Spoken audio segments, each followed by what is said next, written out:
Λοιπόν, ξεκινάμε. Πάμε. Άλεξ, καλησπέρα. Καλησπέρα. Καλώς ήρθες, Ηλέ. Να είσαι καλά, Φωτιά.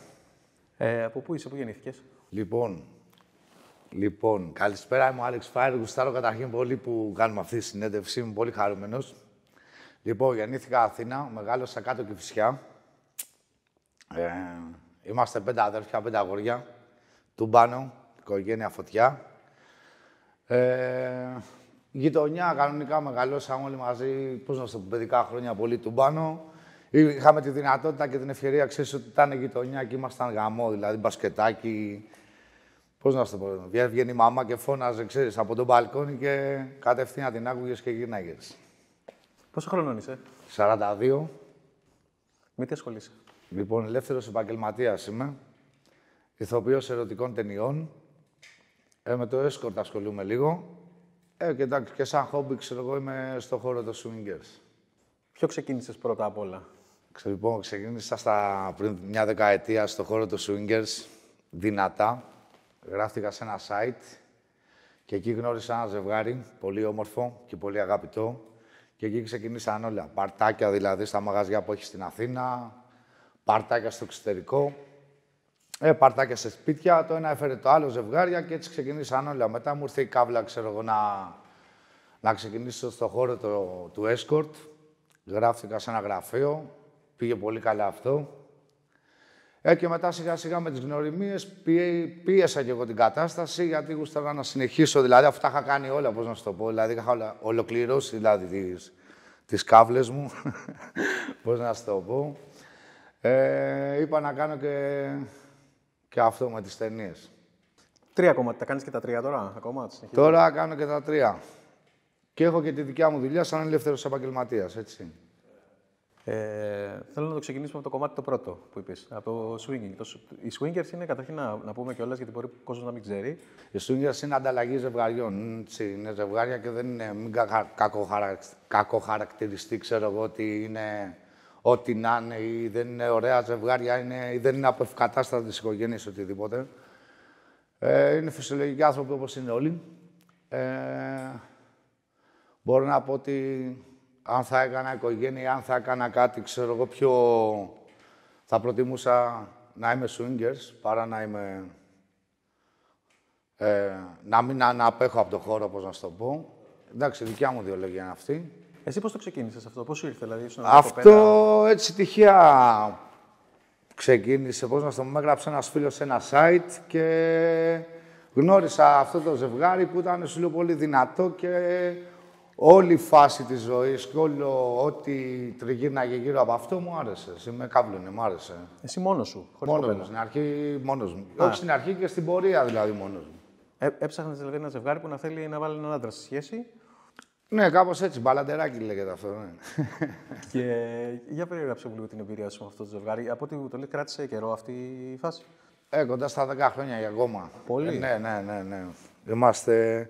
Και γενικά με όσα ζευγάρια δηλαδή γνώρισα στον χώρο, έχουμε ακόμα επαφές και είμαστε πολύ, πολύ καλά. Φιλία σχέση τύπου? Φιλία σχέση είναι αυτό. Και φαγητάκι και σχέση και εξόδους και βόλτες και πάρτι και όλο. Για τα πάρτι, για πες τη φάση. Τα παρτάκια, εντάξει, εδώ στην Αθήνα έχουν αρχίσει και είναι, πώς να σου το πω, δηλαδή μου Τούμπανο. Γίνεται και ένα θεματικό πάρτι μια φορά το χρόνο. Το μάτια αρνητικά κλειστά το διοργανώνουν φίλοι. Είναι από τα πιο ωραία πάρτι. Δηλαδή, όποιος είναι στο χώρο των swingers, ξέρω εγώ, το γνωρίζει. Και όποιος είναι και δεν το γνωρίζει, θα είναι καλό να μην το χάσει. Τώρα, πάρτι γενικά γίνονται και κάθε Σαββατοκύριακο σε διάφορα σπίτια. Και γίνονται και στα μαγαζιά που έχουμε εδώ στην Αθήνα, που έχει πλέον, τέλος πάντων, σε πολλά πράγματα αρχίζει η Ελλάδα και συμβιβάζεται, ξέρω εγώ, με την Ευρώπη. Είναι 3 τα μαγαζιά εδώ στην Ελλάδα. Τι άλλο να σου πω. Ένας χώρος για μένα καταπληκτικός, αυτό. Την πρώτη σου εμπειρία θέλω να μου πεις. Πρώτη μου εμπειρία είναι αυτό, με το ζευγάρι που με φωνάξανε τυχαία, ρε παιδί μου. Τότε έκανα και ένα σεμινάριο coaching στο μεταξουργείο και με φωνάξανε τυχαία σε ένα ξενοδοχείο και άνοιξα την πόρτα και είδα τη γυναίκα και έπαθα κεφαλικό, έπαθα σοκ. Ήταν πάρα πολύ όμορφη. Και έτσι ξεκίνησε όλο το σκηνικό. Σου βγήκε φυσικά δηλαδή? Η αλήθεια είναι ότι την πρώτη φορά και εγώ δεν λειτουργήσα, κόλλωσα. Από το πόσο εντυπωσιακή ήταν η γυναίκα και πόσο εντυπωσιακό ήταν το ζευγάρι. Δεν το περίμενα, δεν το πίστευα ότι μπορεί να τύχει κάτι τέτοιο ή μπορεί να συμβαίνει κάτι τέτοιο. Και όμως συμβαίνει και έτσι ξεκίνησαν όλα. Το ένα ζευγάρι γνώρισα με το επόμενο, το άλλο ζευγάρι γνώρισα το επόμενο και έτσι πήγαμε στον χώρο των swingers. Και ταξίδια στο εξωτερικό μετά από αρκετά ταξίδια, Ιταλία, Ρουμανία, Βουλγαρία, Ολλανδία, για πάρτι συγκεκριμένα. Ταξιδεύατε για να πηγαίνετε σε πάρτι. Ορίστε. Ταξιδεύατε για να πηγαίνετε σε πάρτι. Ταξιδεύαμε μόνο Σαββατοκύριακα για να πηγαίνουμε στα πάρτι, ναι. Με 2.500 άτομα, 3.000 άτομα, καμία σχέση με τα πάρτι που γίνονται στην Ελλάδα. Και όλοι μεταξύ τους να κάνουν swinging, ας πούμε. Όλοι μεταξύ τους, ναι, οι περισσότεροι. Ένας μικρός χαμός. Εντάξει, είναι και τα μαγαζιά τεράστια και δεν είναι τα ίδια. Δηλαδή, δεν συγκρίνονται. Ούτε ο κόσμος συγκρίνεται, ούτε τα μαγαζιά. Είναι καμία σχέση. Άλλο επίπεδο, άλλο level. Ναι, είναι πολύ οργανωμένο community. Είναι πολύ οργανωμένο το community των swingers, έτσι όπως μου Είναι πάρα πολύ και οργανώνεται και εδώ στην Ελλάδα. Σου λέω πως τα δικά μας τα πάρτι που γίνονται, σου λέω σε top επίπεδο, αλλά και κάθε χρόνο που γίνεται στην Κρήτη το μεγάλο πάρτι από το site, το SDC, δεν ξέρω αν γνωρίζεις ή αν γνωρίζεις το κοινό, που είναι ένα από τα μεγαλύτερα site swingers παγκοσμίως και διοργανώνει πάρτι ανά χώρες. Εσύ πάντα μόνος σου πήγαινες με κοπέλα, δηλαδή. Τις περισσότερες φορές, ναι, μόνος μου. Σε σχέση εσύ που είχες αυτά τα χρόνια όλα, γιατί μου λες είναι 10 χρόνια η ιστορία, είχες σχέση σε αυτά τα χρόνια? Είχα μια σχέση, ναι, στα 4-5 χρόνια. Καλά πήγε, αλλά είναι λίγο δύσκολο να τα απεξέλθεις, ρε παιδί μου, στη δουλειά που κάνω, στη ζωή που κάνω. Είναι δύσκολο να σε δέχτη μια κοπέλα, πώς να στο πω. Είναι λίγο περίεργο. Αλλά κανένα πρόβλημα, δεν μπορεί. Επιλογή μου ήταν.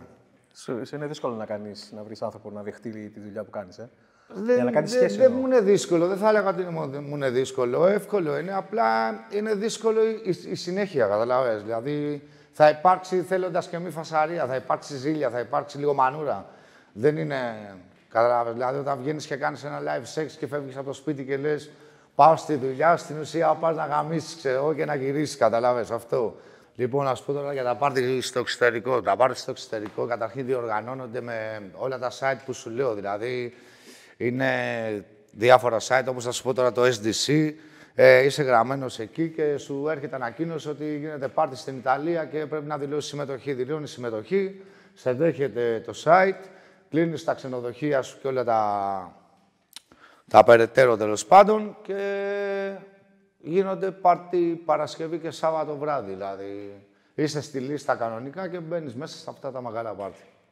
Και με πόσους μπορείς να συνευρεθείς όλες αυτές τις 2 μέρες? Εντάξει, όταν παίζουν 2.500 άτομα, είναι λογικό τώρα να γίνεται ένας χαμός κάτω. Χάνεις λίγο την μπάλα, να σου πω την αλήθεια. Αν είσαι και άντρας, ξέρω εγώ, που βρίσκεις τρύπα, μπαίνεις, όχι, εντάξει.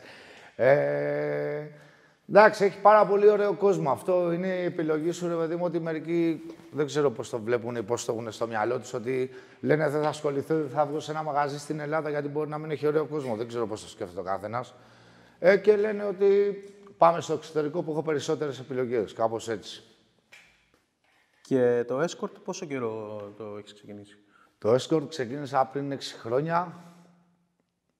Κανονικά σε γραφείο, έτσι, όχι μόνος μου. Αργότερα, ξέρω εγώ, το ξεκίνησα μόνος μου και πάνω στο ότι είμαι ηθοποιός ερωτικών ταινιών και μπορείς να έχεις κάποια μηνύματα στο ίντερνετ ότι μπορούμε να βρεθούμε σαν ραντεβού και έτσι. Αλλά κανονικά ξεκίνησα σε γραφείο. Είναι κοντά στα 4 με 5 χρόνια. Δύσκολο? Εντάξει, προσωπικές μου εμπειρίες στον χώρο των escort είναι πάρα πολύ καλές. Δηλαδή, όλα μου τα ραντεβού ήταν τουμπάνο. Πώς να σου το εξηγήσω. Δηλαδή, σε κανένα ραντεβού, σε σχέση με κάποιους γνωστούς που έχω, φίλους, δεν είχα κανένα παρόμοιο, ρε παιδί μου, περιστατικό. Δηλαδή, ούτε να μου πεις τώρα. Δεν θέλω τώρα να κακοχαρακτηρίσω ή να πω τώρα πώς είναι ο καθένας, αλλά υπάρχει ραντεβού που θα χτυπήσει την πόρτα, ξέρω εγώ, και μπορεί να σε ανοίξει μια κοπέλα που είναι σε ένα πυρικό καροτσάκι. Καταλάβες, εκεί τι κάνεις. Αυτά είναι τα δύσκολα ραντεβού για μένα προσωπικά. Δεν είναι δύσκολο ραντεβού να είναι ο άλλος μεγάλης ηλικίας ή να είναι κάποια κιλά παραπάνω. Δεν ξέρω πώς να το μεταφέρω. Αυτές είναι οι δυσκολίες του escort. Για άντρες μιλάω τώρα, για γυναίκες είναι λίγο διαφορετικά τα πράγματα. Σου έχει τύχει εσένα αυτό που περιέγραψες πριν? Εμένα όχι, αλλά έχει τύχει σε γνωστόν. Ναι, και μπορώ να νιώσω πώς είναι η κατάσταση, επειδή ξέρω πώς είναι να σκάσει ένα σπίτι και να σου ανοίγει, ξέρω εγώ, την πόρτα, κάτι τέτοιο. Εσένα σου έχει τύχει κάτι περίεργο σε αυτά τα ραντεβού? Περίεργο, όχι. Τα περισσότερα ραντεβού μου είναι με ζευγάρια. Αυτό. Είναι με ζευγάρια σε φάση το ότι ο άντρας θέλει να βλέπει τη γυναίκα του να κάνει κάτι με έναν άλλον άντρα. Αυτό. Και επειδή δεν θέλει να πάει με γνωστό ή με κάποιον άλλον τυχαίο, θα επιλέξουν έναν επαγγελματία. Κάπως έτσι το έχω στο μυαλό μου. Και κάπως έτσι γίνεται. Τις ταινίες στη βιομηχανία ταινιών για ενήλικες πώς ξεκίνησες? Λοιπόν, όπως είπαμε πριν, ήμουν 10 χρόνια στον χώρο των swingers. Και ασχολήθηκα μετά με το escort. Και όσο ήμουνα στο escort, ο άνθρωπος που ήμουνα στο γραφείο του μου έλεγε να ασχοληθώ με τις ταινίες, Δεν ήμουν ακόμα έτοιμος, να σου πω την αλήθεια. Δεν ήθελα να το κάνω. Δεν είχα ολοκληρώσει καν όλα αυτά που είχα κάνει, να σου πω. Έτσι ένιωθα. Και το απέφευγα. Και μετά, όταν ολοκλήρωσα από όλα αυτά που σου λέω και είχα γεμίσει, επέλεξα εγώ και επιδίωξα να μπω στον χώρο της βιομηχανίας και εκεί έφαγα τα μούτρα μου. Έγινε... Δεν γινότανε, πώς να σου το πω. Δηλαδή, κλείσαν οι πόρτες και το άφησα και ξαφνικά χτύπησε το τηλέφωνο μία μέρα και ο άνθρωπος που τον είχα ενοχλήσει, ρε παιδί μου, που είχε το γραφείο και μου λέει την τάδε μέρα να είσαι εκεί, σε θέλει η εταιρεία, ξέρω εγώ, η Sugar Babies, για να ξεκινήσετε τα γυρίσματα. Αυτό έγινε το 2018, αν δεν κάνω λάθος. Και έτσι συνεργάστηκα με τα παιδιά. Είχες άγχος στην αρχή, δηλαδή το βράδυ? Στην αρχή, ναι, λογικό είναι, έχεις άγχος, δεν ήξερες τι γίνεται, όλα μου φαίνονταν σαν πρωτοφανές, κάμερες, δημοσιογράφοι, κάμερα, χαμός, τα παιδιά εκεί, δεν ξέρεις τι σου γίνεται. Εντάξει, το καλό είναι ότι δεν πέρασα από casting και όλα αυτά τα που πλέον περνάνε τα παιδιά, δηλαδή από εμάς, και πήγα συστημένα εκεί. Και αυτό ήταν ένα άγχος, ότι εφόσον πήγα συστημένα θα έπρεπε κιόλας να αποδείξω το ότι αξίζω και ότι θα τα καταφέρω. Αυτό ήταν το περισσότερο άγχος. Το Σαββατοκύριακο το πρώτο που πήγαμε, θυμάμαι, έκανα 3 γυρίσματα, 3 ταινίες. Πήγε πάρα πολύ καλά και έτσι ξεκινήσαμε με συμβόλαιο κανονικά στην εταιρεία.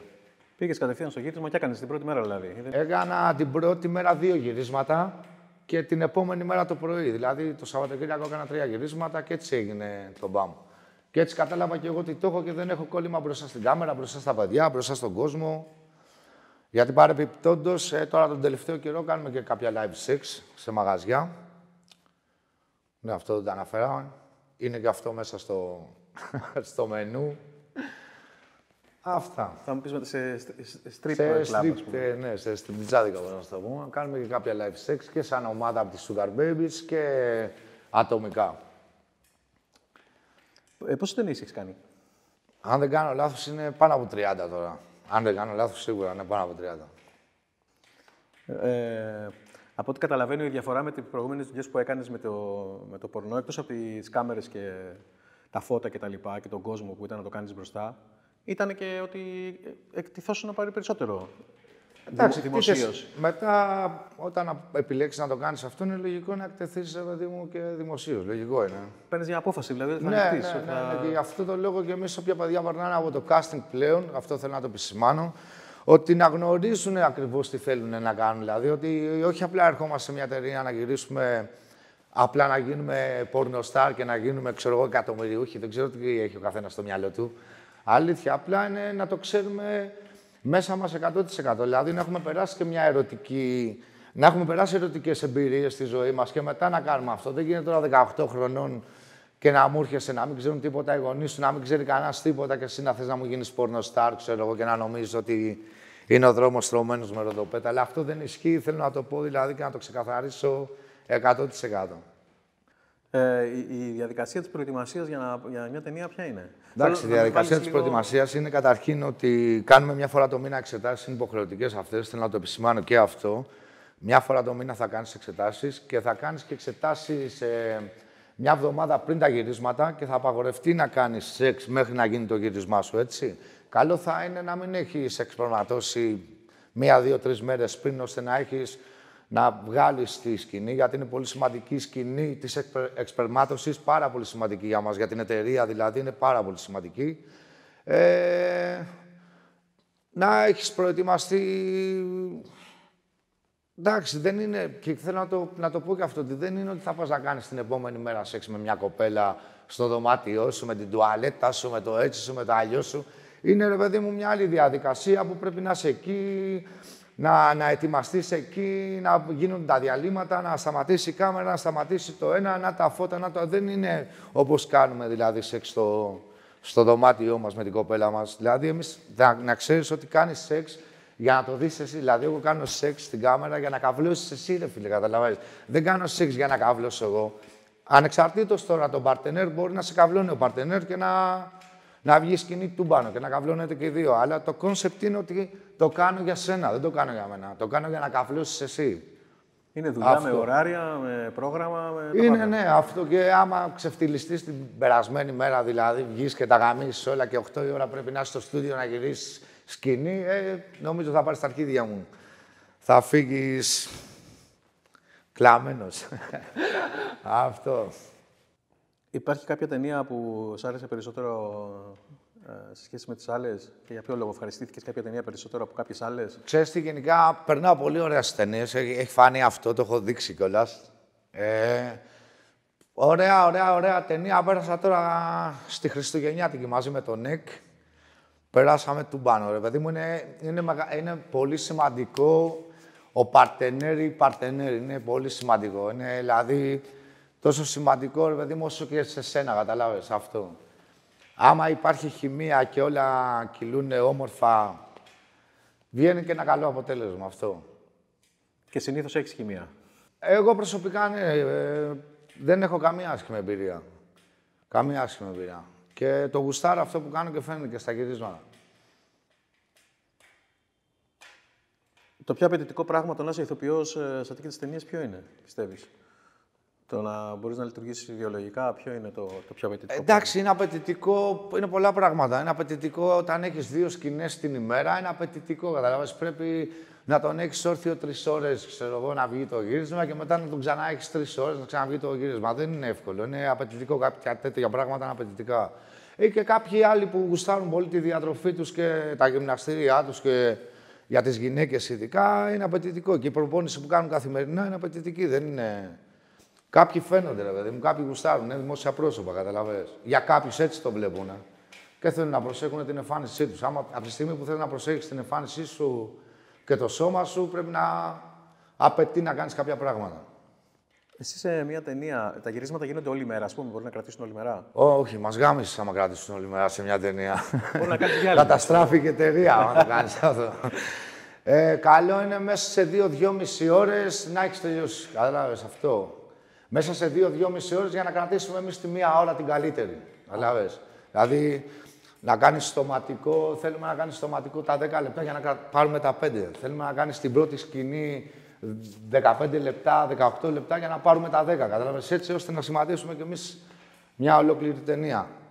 Δεν εννοούσα ολόκληρη μέρα γυρίσματος να γυρίζεις όλη μέρα να γράφεις, αλλά να είναι να βγεις το πρωί και όλα τα γυρίσματα μπορούν να διαρκέσουν 3 ώρες όπως λες και να πάει μέχρι το βράδυ με διακοπές. Όλα έτσι γίνονται. Ξεκινάμε από το πρωί και τελειώνουμε το βράδυ. Απλά προσπαθούμε όλη τη μέρα να έχουμε 4 γυρίσματα.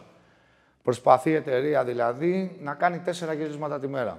Αυτό δηλαδή, και γι' αυτό έχουμε το πρόβλημα εμείς ότι αν με καθυστερήσεις, δηλαδή αν δεν σου σκόνεται, ξέρω εγώ, και καθυστερήσεις το ένα, καθυστερήσεις το άλλο, πάει πολύ πίσω. Γιατί μπορεί η παραγωγή να θέλει να κάνει γυρίσματα σε εξωτερικό χώρο και να είναι μέρα. Αν εσύ του το πας, ξέρω εγώ, μέχρι τις 7-8 ώρα το απόγευμα και έχεις κάνει 2 γυρίσματα και δεν σου σηκώνεται, άστο, είσαι θυμιατό τότε, κάνε κάτι άλλο, ξέρω. Ασχολήσου, ξέρω εγώ, με.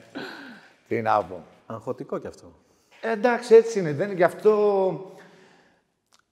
γι' αυτό δεν μπορεί να είναι ο καθένας πορνοστάρ, καταλάβες. Δεν γίνεται ο καθένας να είναι πορνοστάρ. Πριν 3 χρόνια, 4 η εταιρεία πέρασε κοντά στα 60 άτομα από casting και στη σκηνή πάνω είχαμε, αν δεν κάνω λάθος, 0 με 1% επιτυχία. Δηλαδή στα 40 άτομα που ήρθανε, δεν σηκώθηκε σε κανέναν. Σε κανέναν. Το casting είναι αυτό, τους κάνει μια σκηνή. Το casting είναι σε βλέπουμε το βιογραφικό σου, τι είσαι, τι κάνεις, τι εμπειρίες έχεις κάνει στην καριέρα σου και μετά σε φωνάζουμε να κάνεις την πράξη. Γιατί στα λόγια κι εγώ κάνω πολλά πράγματα. Άμα σε έχουμε δει, είσαι τούμπανο, είσαι ωραίος, είναι έτσι όπως μας τα λες, έλα να μας τα αποδείξεις κιόλας. Αυτό είναι το κόνσεπτ. Στον δρόμο σε αναγνωρίζουν. Ναι, πλέον εντάξει, ναι. Πιτσιρικάδες πιο πολύ, έτσι. Πιτσιρικάδες, ενώ ηλικίες τώρα 18, 20, εκεί σχολείο, τρίτη ηλικίου και κάτι τέτοια. Εντάξει, τι να κάνεις. Συμβαίνουν και αυτά. Είχες καμιά αμήχανη στιγμή ή κάποια ωραία στιγμή με κανένα Αμήχανη στιγμή, τι να θυμηθώ. Ή ωραία στιγμή που θυμάσαι. Ναι. Μια κοπέλα σε ένα μαγαζί, θυμάμαι, είχε έρθει και μου είχε πει θέλω να με σκίσει κάπως έτσι, θέλω να βρεθούμε. Πολύ, πολύ μπαμ. Δηλαδή, μ' άφησε και με ένα παγωτό, δηλαδή, μπράβο της. Της το δίνω. Αλήθεια. Να φλερτάρετε έτσι, κορίτσια. Αστείες στιγμές στα γυρίσματα, εγώ έβλεπα στο site αυτά, έβλεπα αστείες στιγμές, γέλαγα πάρα πολύ. Είναι πάρα πολύ. Έχεις τέτοιες αστείες στιγμές? Έχουμε πολλές αστείες στιγμές. Δεν μπορώ να σου δείξω και τώρα στο κινητό μου. Έχω να σου δείξω ένα βιντεάκι στην τελευταία σκηνή, ρε φίλε, που γυρίζαμε. Και την ώρα που γυρίζαμε και ήμασταν πάνω στο σκηνικό, τέλος πάντων, πέσαν τα φώτα πάνω στο κεφάλι μου. Αστεία σκηνή, δεν ξέρω πώς να το χαρακτηρίσω. Με μένα σε γυρίσματα είχα σαπίσει μια κοπέλα στο ξύλο πάνω στο γύρισμα και τσαντίστηκε τόσο πολύ και μου σκάσε μια μπουνιά εδώ στο διάφραγμα και μου κόπηκε η αναπνοή για πόσα λεπτά. Τέτοια πράγματα έχει, πολλά τέτοια έχει. Και πριν τα γυρίσματα έχουμε πολύ γέλιο, δηλαδή όταν κανονίζουμε και φεύγουμε τίποτα λουτράκι, τίποτα μακριά, τίποτα σούνιο, τίποτα σε κανένα νησάκι και φεύγουμε όλη η ομάδα, είμαστε ομάδα φωτιά. Αλλά γενικά δεν γίνεται να κάνεις γύρισμα μαζί μου και να μην έχει γέλιο, κατάλαβες, να μην γελάς αυτό. Ή να μην γίνει κάτι απρόοπτο. Σίγουρα θα γίνει κάτι απρόοπτο. Να το περιμένεις δηλαδή. Ποια είναι η πιο χαρακτηριστική αντίδραση που έχεις λάβει από κάποιον όταν του είπες για το επάγγελμά σου? Αν είχες δηλαδή τίποτα περιστατικά τέτοια. Δεν είχα ποτέ τίποτα. Γενικά με έχει αγκαλιάσει ο κόσμος σούπερ, πάρα πολύ καλά. Και στη δικιά μου τη δουλειά που δηλαδή συναστρέφομαι με κόσμο δεν έχω κανένα πρόβλημα. Μια φορά μόνο έχει γίνει, μια φορά, που είχα πάει σε έναν οδοντίατρο και ήταν έτσι λίγο μεγάλο σε ηλικία και του λέω θέλω να σενιάρουμε, ξέρω εγώ, τη φάση εδώ, να φτιάξουμε το στόμα και τα σχετικά. Ναι, μου λέει να το κάνουμε, ναι, του λέω γιατί είμαι ηθοποιός ερωτικών ταινιών, του λέω και θέλω να είμαι κομπλέ, του λέω να το φτιάξουμε. Και μου λέει, εντάξει, μου λέει, ευχαριστώ πάρα πολύ για τη συνεργασία. Μου λέει, δεν θέλω μου λέει, να συνεχίσουμε, μου λέει, άλλο τη συνεργασία μας. Του λέω, αλήθεια. Ναι, μου λέει, σε παρακαλώ πάρα πολύ, μου λέει, δώσε μου αυτά που είναι, μου λέει, και εντάξει, έμεινα λίγο παγωτό. Δηλαδή, οι γυναίκες που παίρνουν τσιμπούκια, ξέρω εγώ, έχουν πιο καθαρό στόμα από το δικό μου, δηλαδή, αλήθεια. Έμεινα παγωτό. Μόνο αυτή είναι η πιο άβολη στιγμή, αλλά και πάλι το πήρα σαν χαβαλέ, δηλαδή, γέλασα. Το είδα λίγο αστείο. Αλήθεια. Το πιο τρελό request που έχεις λάβει ποτέ από κάποιον? Δηλαδή? Να σου έχει ζητήσει κάποιος κάτι που να ήταν λίγο περίεργο ή... Ωραία, και πριν μισή ώρα μου στείλει ένα τυπάκος μήνυμα και μου λέει γουστάρεις να μπω, θες να στο διάβασω. Μου λέει θες να γίνω σκλάβος. Του λέω ρε φίλε είμαι straight. Μου λέει εντάξει το ξέρω, μου λέει δεν έχω πρόβλημα. Μου λέει να έρχομαι, μου λέει να είσαι με τους φίλους σου, μου λέει να σας πλύνω, μου λέει τα πιάτα, να σας φτιάξω, μου λέει κάτι να φάτε, να σας παίξω λέει μουσική.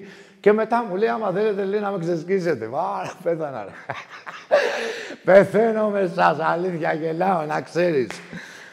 Τέλος πάντων, γενικά δεν έχω κανένα πρόβλημα με τους γκέι. Πρόβλημα έχω και θέλω να το πω. Έχω πρόβλημα με τα ψεύτικα προφίλ που βάζετε και ότι είστε γυναίκες και κοροϊδεύετε τα πιτσιρίκα και βάζετε τα πιτσιρίκα να σας στέλνουν, ξέρω εγώ, το μπούτσο τους ή οτιδήποτε. Αυτό είναι μεγάλη μαλακία, να ξέρετε. Για φυλακή είστε. Πραγματικά το λέω. Αν είσαι γκέι, αν είσαι σκρός, αν είσαι τραβέλη, αν είσαι ό,τι είσαι, έχει ένα αληθινό προφίλ και προσέγγισε με το αληθινό σου προφίλ. Δεν είναι ανάγκη να μου βάζεις βυζιά γκόμενας και να κοροϊδεύεις τα πιτσιρίκα, γιατί τα πιτσιρίκα δεν ξέρουν και τα κοροϊδεύετε. Και κάνετε μια αλληλομαλακία στο ίντερνετ. Αυτό με ενοχλεί. Αυτό ήθελα να πω. Με το OnlyFans πώς και δεν έχεις ασχοληθεί τόσο καιρό? Με το OnlyFans τι γίνεται τώρα, ότι επειδή είμαι στην εταιρεία, ήμουνα το escort, είχα τα πάρτι μου, είχα όλα αυτά, δεν είχα και χρόνο, έχω και τη δικιά μου τη δουλειά. Το έχω αφήσει στην απέξω λίγο, να σου πω την αλήθεια. Τώρα όμως έχω ξεκινήσει και φτιάχνω την πλατφόρμα κι εγώ. Πιστεύω ότι σε κανένα μήνα το πολύ θα έχει ανοίξει. Είμαι σε φάση που φτιάχνω βιντεάκια, αρκετά βιντεάκια, δηλαδή ώστε να τα ανοίξω και να έχει ο άλλος υλικό να δει, ώστε σε αυτό που πληρώνει, σε αυτό που πληρώνει θα έχει να πάρει πράγματα δηλαδή, για την απόλαυσή του. Και το τρέχω γι' αυτό δυνατά. Πιστεύω σε ένα μήνα να το έχω ανοίξει. Ετοιμαστείτε. Λοιπόν, θα συνεχίσουμε τώρα με τις ερωτήσεις που έχουν στείλει οι subscribers. Αν είχε αναγκαστεί να γυρίσει κάτι ή να συνεχίσει κάποιο γύρισμα δίχως να το θέλει.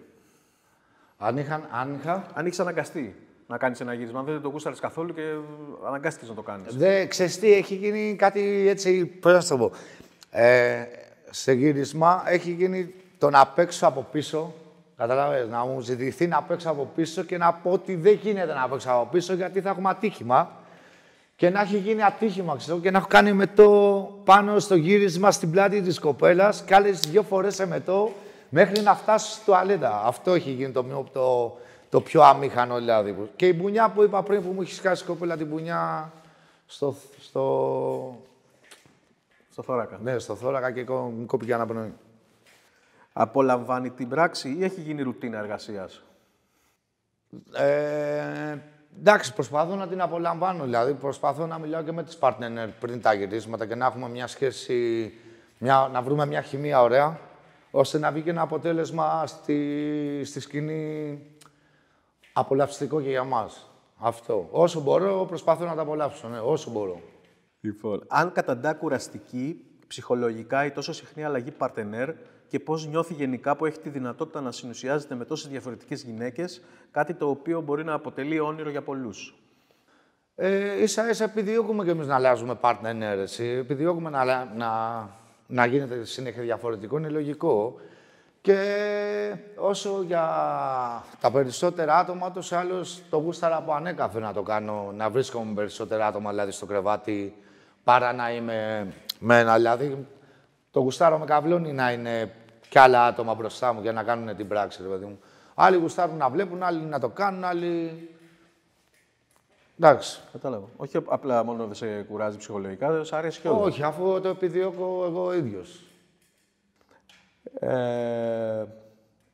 Ντρέπεται να μάθουν οι δικοί του τη δουλειά κάνει ή δεν τον νοιάζει? Πόσο καιρό πιστεύει ότι θα κάνει αυτή τη δουλειά? Το πρώτο κομμάτι το έχουμε πει. Το πρώτο κομμάτι το έχουμε πει, δεν έχω κανένα πρόβλημα. Οι γονείς μου, ο πατέρας μου είναι πολύ μπροστά, τα λέμε κιόλας, πίνουμε τα τσιπουράκια μας μαζί, συζητάμε λίγο πάνω κάτω, ξέρεις. Αλλά δεν πάω κι εγώ, ξέρω, την Κυριακή στο τραπέζι να πω σήμερα έχω γύρισμα, αύριο έχω. Εντάξει, έχει ξεπεραστεί αυτό, δεν υπάρχει λόγος. Πόσο καιρό πιστεύεις θα κάνεις αυτή τη δουλειά? Δεν ξέρω, γιατί και αυτή η δουλειά έχει και ημερομηνία λήξη, θα έλεγα, αλλά και πάλι δεν θα το έλεγα, ξέρω. Δεν ξέρω τώρα. Όσο αντίξει, ξέρω εγώ τι να έχω. Αυτό. Να τον έχει καλά ο Θεός. Εσύ θα είχες πρόβλημα αν η κοπέλα σου ή το αγόρι σου, το κοπέλα σου προκειμένου, ήταν στο χώρο? Δεν θα είχα πρόβλημα. Δεν έχει τύχει να κάνω και σχέση ή κάτι πιο σοβαρό με μια κοπέλα που θα είναι στο χώρο, να σου πω την αλήθεια. Για να σου πω ότι το έχω ζήσει και μπορεί να βγει και καλύτερο να είμαστε μαζί στον ίδιο χώρο, να ενωθούν οι δυνάμεις μας και να παίξουμε μπαλίτσα αλλιώς. Δηλαδή, μπορεί να είναι και κάπως έτσι. Δεν το έχω ζήσει, δεν το έχω κάνει, δεν μπορώ να σου πω με ακρίβεια ότι έτσι είναι. Δεν θα έχεις πρόβλημα όμως? Δεν θα είχα πρόβλημα, όχι. Νομίζω, σου λέω ότι μπορεί να βγει και καλύτερα. Δεν το ξέρω. Τι κάνει και δεν τελειώνει νωρίς? Λοιπόν, το πάμε και πριν αυτό. Είναι θέμα να το έχεις. Είναι πραγματικά, γιατί άμα ήταν έτσι θα ήταν όλοι πορνοστάρ. Και χάπι να πάρεις και 2 χάπια να μου πάρεις. Άμα δεις τις κάμερες και όλα τα φώτα και το περίμενε και τα σκηνικά και το team και την παρτενέρ και όλα σου έρθουν όλα πολύ έτσι, ξέρεις, πολύ απότομα, σίγουρα μπορεί να μπλοκάρεις. Κανονικά, θα το ξαναπώ, είναι να το έχεις. Πραγματικά είναι να το έχεις. Αν τον έχεις 2 με 2,5 ώρες όρθιο και στη φυσιολογική σου ζωή, έλα να δηλώσεις το casting να σε πάρουμε στην εταιρεία. Αυτό είναι το κόνσεπτ. Πόσα λεφτά παίρνει αναταινία, τι ουσίες χρησιμοποιεί, αν έχει κάποιες παρενέργειες και αν θα γύρναγε ταινία με άντρα? Τα χρήματα τα έχουμε πει πάνω κάτω πόσο είναι. Ταινία με άντρα δεν θα γίναγα με τίποτα, είμαι straight, το έχω ξεκαθαρίσει αυτό. Είπα, δεν έχω πρόβλημα με τους γκέι. Έχω πρόβλημα με τους ψεύτικους γκέι. Τα χρήματα παίρνουν λίγα περισσότερα οι γυναίκες από εμάς. Τώρα δεν θέλω να πω ακριβώς. Τι άλλο ρώτησε το παιδί? Αν έχει κάποιες παρενέργειες, οι ουσίες που παίρνεις. Αν παίρνεις ουσίες. Ναρκωτικά και τέτοια. Όχι ναρκωτικά, προφανώς εννοεί τα... Εννοεί τα χάπια και τέτοια. Όχι, γιατί υπάρχουν φυτικά. Τα περισσότερα είναι φυτικά από το φαρμακείο παίρνεις ό,τι παίρνεις. Και ό,τι παίρνει και ο κάθε άνθρωπος δηλαδή, που δεν κάνει και αυτή τη δουλειά. Δεν είναι ανάγκη επειδή κάνουμε αυτή τη δουλειά. Δηλαδή δεν παίρνει χάπια, Viagra, Cialis και όλα αυτά τα περαιτέρω χάπια, όπως λέγονται τέλος πάντων, δεν τα παίρνουμε μόνο εμείς. Τα παίρνει και ο κοινός ο κόσμος από το φαρμακείο. Δεν έχει καμία παρενέργεια, είναι όλα ελεγμένα. Έχει τύχει να δεχθείς ποτέ συναισθηματικά με κάποιο ζευγάρι σου, με κάποιο παρτενέρ σου? Στο χώρο του swingers ή στις ερωτικές ταινίες? Όχι, δεν μου έχει τύχει. Να υπάρχει μια χημεία και να γίνουμε έτσι, να υπάρξει, να έχουμε έρθει λίγο πιο κοντά. Ναι, το να ερωτευτώ κάποιο κορίτσι από τη δουλειά, όχι, δεν έχει τύχει. Δεν αφήνω και τον εαυτό μου να ερωτευτεί, να σου πω την αλήθεια.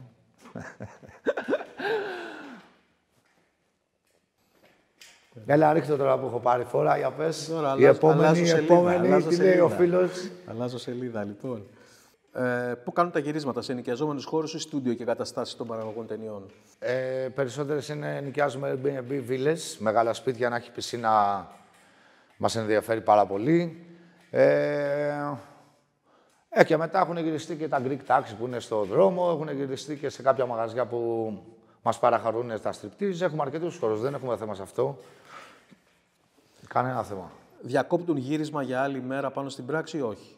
Όχι, αυτό δεν γίνεται. Θα διακοπεί όμως γύρισμα, γιατί μπορεί να μην λειτουργήσεις εσύ και να μην μπορούμε να χάσουμε το γύρισμα και τις ώρες μας και τις μέρες μας και να μπει αυτόματα κάποιος άλλος, γιατί πάντα στα γυρίσματα υπάρχει ένα μπαλαντεράκι από πίσω, ώστε αν εσύ δεν τα καταφέρεις για τους ψηλοί λόγους, να μπορέσει να μπει αυτόματα ο επόμενος για να συνεχιστεί η πράξη. Λίγο αλλιώς θα αλλάξουμε το σενάριο, αλλά πάλι θα το βρούμε.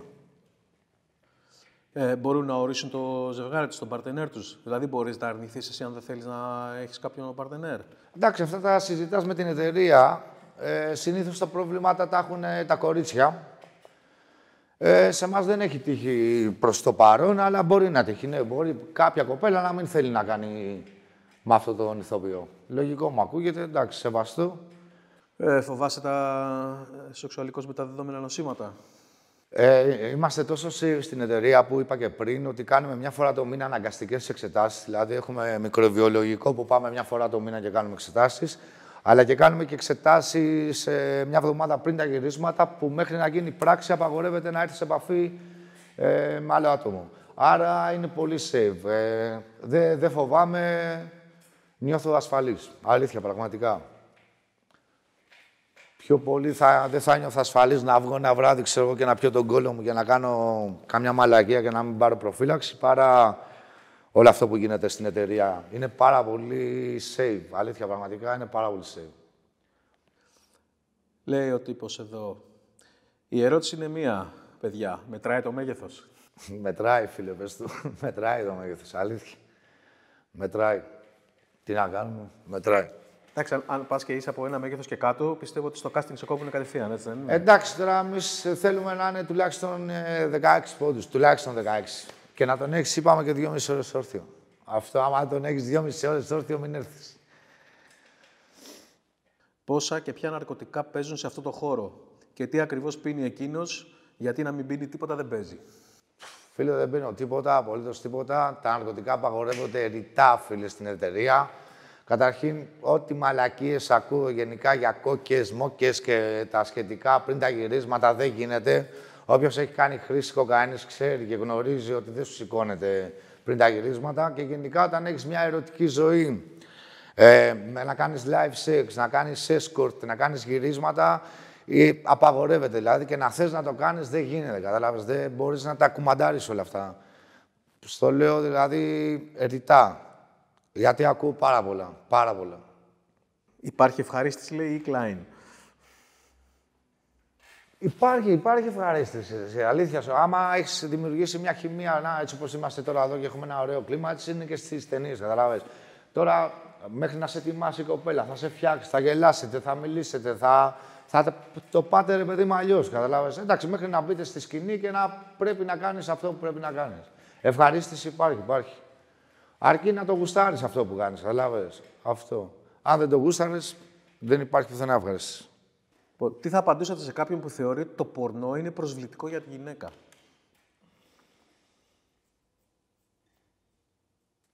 Δεν ξέρω, εσύ ξέρεις τι, κάνω αυτή τη δουλειά και είναι πολύ δύσκολο. Δηλαδή, για μένα δεν είναι...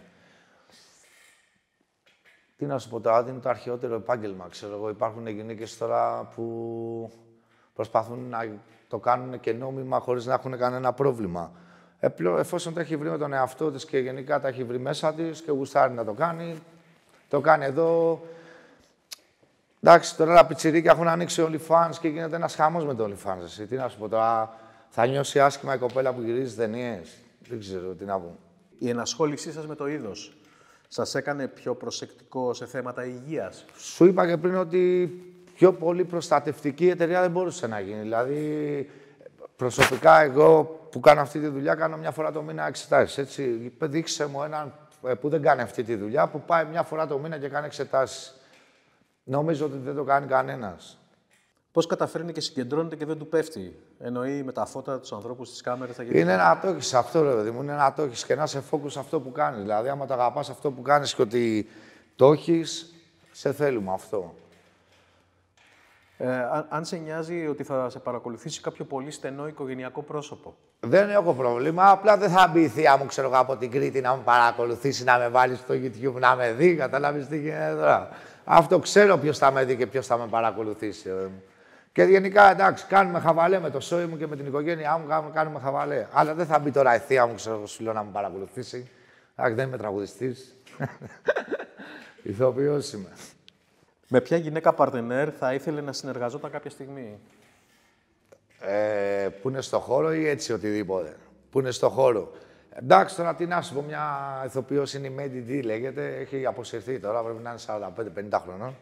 Αλλά όταν ήμουν πιτσιρικάς την έβλεπα full. Αλλά έχω συνεργαστεί και με ονόματα, ρε παιδί. Δεν έχω συνεργαστεί, ότι μου λείπει αυτό. Έχω κάνει συνεργασίες με ονόματα. Ποια?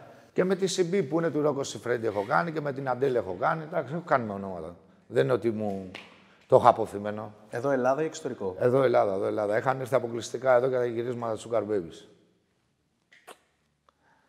Beautiful Tree, όποιος ξέρει. Εάν παρακολουθεί ο ίδιος τις ταινίες του και αν ναι, πώς του φαίνονται? Φίλε, στην αρχή τις παρακολουθούσα, αλήθεια σου λέω, για να δω και εγώ τι παίζει. Ξέρω εγώ τις 4, 5, 6 τις είχα παρακολουθήσει. Τώρα έχω χάσει την μπάλα. Δεν έχω χρόνο, δεν προλαβαίνω, δεν τις έχω δει όταν βγαίνουν και μαζεμένες. Αλλά θα κάτσω μία μέρα, έχω χάσει καμιά 15, 20 τις έχω χάσει. Δεν τις έχω δει. Ό,τι μου στέλνουν δηλαδή στο ίντερνετ. Λέει για άποψη υγείας, εδώ ένας φίλος τα έχει πει αυτά κτλ. Πάω στο δεύτερο κομμάτι. Επίσης, λέει, τελικά έχει αποτέλεσμα όταν τρώμε ανανά ως προς τη γεύση στο σπέρμα? Άκου φίλε, επειδή το έχουμε δοκιμάσει αυτό, και εγώ το έχω δοκιμάσει να σου πω την αλήθεια, μια εβδομάδα πριν τα γυρίσματα πάντα τρώω ανανά, επειδή το έχω ακούσει κι εγώ από έγκυρη πηγή. Η αλήθεια είναι ότι κανένα κορίτσι δεν μου έχει κάνει παράπονο. Τα καταπίνουν ευχάριστα. Αυτό, τι να σου πω. Αλλά φίλε, να ξέρεις, μια εβδομάδα πριν τα γυρίσματα τρώω κι εγώ ανανά. Για να φτιάξει γεύση. Αλήθεια. Είναι αλήθεια δηλαδή? Εγώ προσωπικά ναι, το κάνω. Το έχω διαβάσει και νομίζω ότι έχει αποτέλεσμα. Ποια είναι η μεγαλύτερη παρεξήγηση γύρω από τους ηθοποιούς πορνό? Έχεις πει κάποια πράγματα, το ξαναλέω γιατί το λέει και το ρωτάει εδώ η Αφροδίτη, ο Άλεξ. Αν έχεις κάτι άλλο να συμπληρώσεις. Όχι, εντάξει, είναι για τις γυναίκες πιο πολύ. Για εμάς τους άντρες είναι λίγο πιο normal τα πράγματα. Παρεξηγήσεις σε εμάς δεν νομίζω. Σου λέω, ο άντρας πάντα φαίνεται λίγο πιο μάγκας. Υπάρχουν σεξουαλικές πρακτικές που ακολουθείτε στην εργασία, τις οποίες αποφεύγετε στην προσωπική ζωή και αντίστροφα? Πιο πολύ φέρνουμε τις προσωπικές μας εμπειρίες στα γυρίσματα, θα έλεγα εγώ, κατάλαβες. Δηλαδή, αν έχεις προσωπική εμπειρία από τη ζωή σου και το βγάλεις μετά στη σκηνή, στην τηλεόραση, στην οθόνη, κάπως έτσι πάει. Τώρα, να πας εκεί στη σκηνή να κάνεις τι, να σου μάθει κάποιος τι, να σου μάθω εγώ πώς θα κάνεις την πράξη. Πρέπει να έχεις μια εικόνα, μια εμπειρία από πριν. Γι' αυτό λέγαμε και πριν ότι πιτσιρικάδες και τέτοια να ξέρουν τι θέλουν, να έχουν μια ερωτική ζωή α και μετά να προχωρήσουν σε κάτι τέτοιο. Έχεις αντιδράσεις ποτέ από θρησκόληπτα άτομα? Ο οδοντίατρος πρέπει να ήταν θρησκόληπτα άτομα. Μάλλον ο οδοντίατρος πρέπει να ήταν θρησκόληπτος φούλπιλα, αλήθεια πραγματικά. όχι, αλήθεια. Δεν έχω καμία. Ποτέ. Όλα έχουν κυλήσει πολύ του πάνω. Και αυτό οφείλεται εσύ στην οικογένειά μου, το έχει δεχτεί όπως το έχει δεχτεί. Δηλαδή, καμία σχέση. Είμαι ευχαριστημένος και γεμάτος από όλο αυτό 100%. Αυτή είναι μια ωραία ερώτηση. Ρίχτη. Σκέφτηκες ποτέ πώς θα αντιδράσουν τα παιδιά σου όταν θα κάνεις παιδιά? Γιατί αυτά θα μείνουν πάντα. Ξέρεις, είναι μια ωραία ερώτηση, αλλά και πρέπει να ανοίξουμε πάρα πολύ μεγάλο θέμα, γιατί δεν θέλω να κάνω παιδιά. Πραγματικά δεν θέλω να κάνω παιδιά και δεν θέλω και να παντρευτώ κιόλας. Ο γάμος για μένα είναι λίγο εκμετάλλευση και λίγο εγωιστικό. Αλλά δεν είναι ανάγκη τώρα να το πούμε όλα αυτά. Δεν θέλω να κάνω παιδιά, άρα το έχω αποκλείσει όλο αυτό το θέμα. Πώς βλέπεις την ιδανική σου ζωή με μια παρτενέρ αργότερα στο μέλλον, ξέρω εγώ, όταν θα μεγαλώσεις? Ποια είναι η ιδανική σου κατάσταση? Δεν βλέπω τόσο πολύ μπροστά το μέλλον. Αλήθεια, ζω το τώρα, ζω τη στιγμή, ζω το όπως είμαι τώρα και έχω βάλει τα πράγματα στο μυαλό μου έτσι. Δεν λέω τώρα πώς θα είμαι στα 60 μου και αν θα έχω παρτενέρ τέτοια και αν θα έχω άλλη κοπέλα και αν θα με δεχτεί άλλη κοπέλα. Τα έχω αποβάλει όλα αυτά. Είμαι πολύ καλά, περνάω τούμπανο, είμαι ευτυχισμένος και προχωράμε στο παρόν. Αυτό. Η ιδανική σου κοπέλα για τώρα, η ιδανική σου σύντροφος για τώρα, πώς θα ήταν? Να μην υπάρχει. Από μακριά και αγαπημένη. Τι. Δεν είναι το πιο ιδανικό. Λοιπόν, Άλεξ, εγώ τελείωσα με τις ερωτήσεις. Αν θέλεις εσύ να πεις κάτι για τέλος. Τίποτα, σου εύχομαι καλή επιτυχία σε αυτό που κάνεις. Πέρασα τέλεια. Ήταν μια πολύ γάμο συνεντεύξεις. Πολύ χάρηκα, το είχα λιώσει στο μυαλό μου. Ευχαριστώ που με ακούσατε, που είπα κάποια πράγματα. Ελπίζω να βοήθησα κάποιους. Και αν δεν βοήθησα, τώρα τι να πω. Σας ευχαριστώ πολύ. Πες λίγο όταν βρεθήκαμε στα μάξι στο σκηνικό, τι μου είπες? Όταν βρεθήκαμε στα μάξι, το πρώτο πράγμα που του είπα, επειδή είδα τη φάση της συνέντευξης και το κανάλι που έχει φτιάξει και τρόμαξα ότι θα πρέπει να κάτσω εδώ να πω κάποιο πρόβλημα που έχω και ότι δεν είμαι outsider και καλά. Και το πρώτο πράγμα που του είπα στα μάξι, του λέω να σου πω κάτι, του λέω πριν ξεκινήσουμε, του λέω να κάνουμε αυτή τη συνέντευξη. Του λέω, εγώ δεν έχω κάποιο πρόβλημα, του λέω, να σου πω, να σου μεταφέρω, του λέω. Άμα είναι, του λέω, να μην το κάνουμε, ρε παιδί μου. Άμα είναι, του λέω, να το πάμε έτσι χαλαρά, να σου πω κάποια πράγματα για τη ζωή μου, για την εμπειρία μου και έτσι. Αλλιώς πάμε. Ναι, ρε, μου λέει, δεν είμαστε, μου λέει, εδώ πέρα, μου λέει, εξομολόγηση. Αυτό, γι' αυτό τον ευχαριστώ πολύ.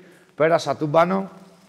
Σου εύχομαι ό,τι καλύτερο πραγματικά στο κανάλι σου. Αλήθεια. Και να πάει όσο πιο πάνω γίνεται. Να είσαι καλά, ρε. Αλήθεια. Και εγώ πέρασα καλά. Ευχαριστώ.